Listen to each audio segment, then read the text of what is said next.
79 Series is one of those cars that gets beat up a lot about all the things that it's missing, but for all those things that it does miss, it also makes it the car that it is. Let's go through them, and what makes the Land Cruiser so unique and so special are some of the things that it really gets picked on about. The fact that it is missing so many of the mod cons in a lot of the late model vehicles these days truly does make it unique. It's really like buying an old school vehicle and then modifying it with a modern driveline, a factory new car warranty, and so many of those old school things that we all love in four-wheel drives that you just can't buy anymore in any other car. They really truly are a dying breed, and it won't be long before most manufacturers will be going electric. So we really need to take this for what it is, and it is designed to be a four-wheel drive. It's not designed to be a luxury on-road car, and we're really going to miss it once it's gone.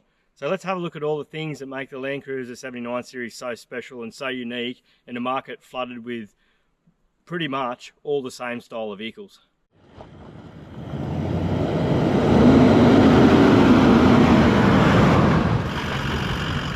One of the real downsides of the Land Cruiser 79 Series is the fact that it comes with so little from the factory, and there are so many little downfalls to it. The upside of that is the aftermarket has gone crazy with this vehicle. There's not much you can't modify on it. You can stretch the chassis, you can put coil rear ends in it, the engine mods are endless, full diff housings.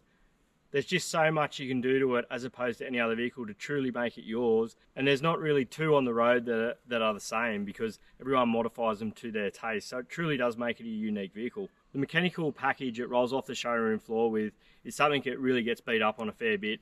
The fact that it has a 4.5 litre V8 diesel that produces such little power is one of those things that it really gets picked on. The fact that it does develop such little power really gives you a blank slate, and you can take it and modify it to be extremely wild or keep it really low powered and super reliable. You have that choice.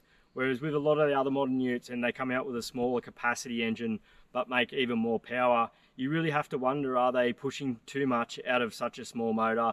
And the longevity of them, are they going to be as good as a Land Cruiser platform? So again, it's one of those things I think that it gets picked on a bit, is the power outputs. But you got to look at it on the flip side, and the fact that it is such a large motor with such a modest output, you've got to say that it's an unstressed design and it should last the distance. And then the other thing is you can take that to the extreme as far as modifying it as far as you want. The fact that it comes out twin locked from the factory and twin solid axles front and rear, I really don't know if there's anything else on the market brand new these days where you can go and buy that. So it is quite unique in that respect too, and it is one of those real draw cards.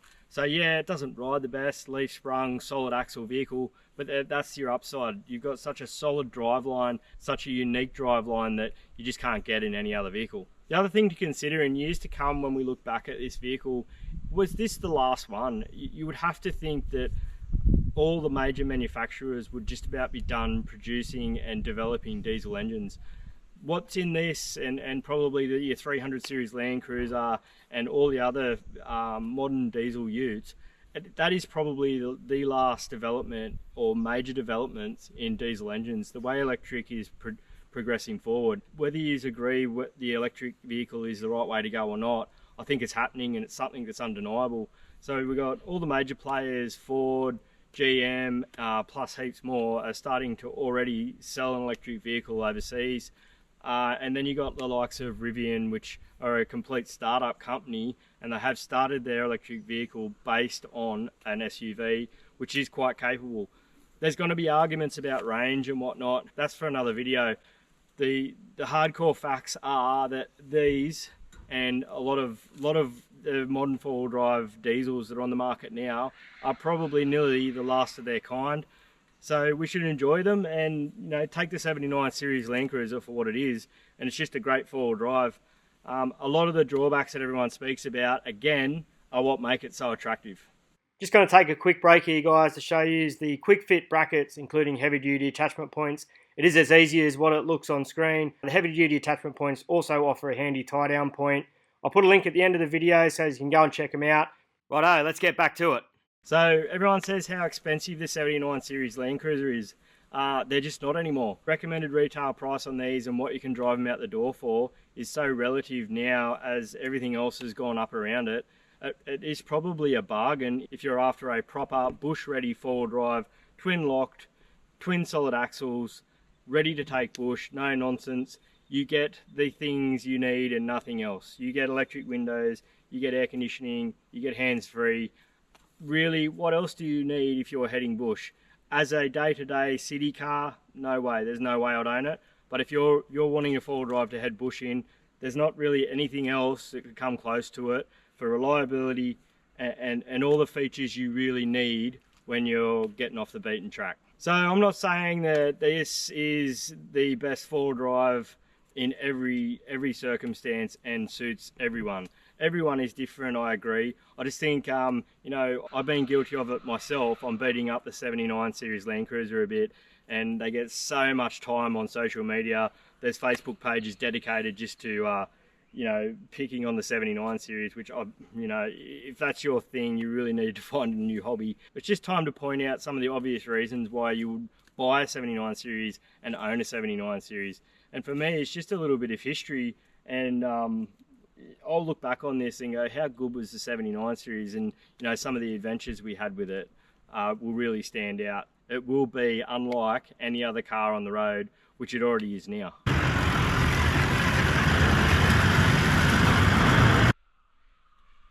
One of the other major things with the 79 series is, and I've touched on it quite a bit, is the ability for it to tow and its overall GVM as opposed to a lot of the other dual cabs on the market. And for the price, and I've said this before, it really is a cost-effective way of having a decent GVM and to be able to tow a genuine 3.5 tonne as opposed to buying an American truck. So that is another thing that gets overlooked a bit, and for the money, you're probably not going to find a higher GCM on the market. And what do you like about it, Willow? I like the colour, the look, and the speakers. And the speakers, because I'll replace the speakers, because you got to replace the speakers. That's a downside. And is it the best four-wheel drive that we've owned? What was the best four-wheel drive we owned? This one. This one. There you go. There you have it, guys.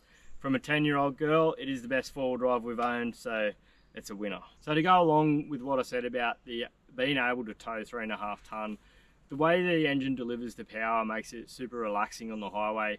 I've owned petrol four-wheel drives before, and you really have to work them hard and rev them hard to, you know, get up those hills. This motor is not a race motor by any means. Like a petrol patrol would feel 100% better on, I'm sure. But it is super relaxing. You can just leave it in one gear and it will lug its way up the hills, and it has a decent amount of engine braking back down the hills.